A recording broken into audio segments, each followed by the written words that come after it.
Hoy, martes 25 de febrero, los consejos de pescadores de Irapa, municipio de Mariño, conjuntamente con la Comando de Vigilancia Costera, los bomberos y los pescadores, vamos a salir nuevamente por tercer día consecutivo a realizar el recorrido de la búsqueda de los cuerpos que faltan del naufragio sufrido el día miércoles 20 de febrero en las costas de Pedernal. Una vez más, los consejos de pescadores, los pescadores conjuntamente con Guardia Civil, Protección Civil, Guardia Nacional y bomberos, dando la cara por nuestros amigos que están aún desaparecidos. Arriba que así podemos. Vamos a ver.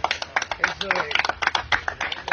En nombre de Dios, saliendo aquí un sitio de William, apoyo a la búsqueda de nuestros hermanos que nos fregaron por el Tamacuro, a mayor guía, para lograr el camino para encontrarlo. En nombre de Dios, salvo.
Ya.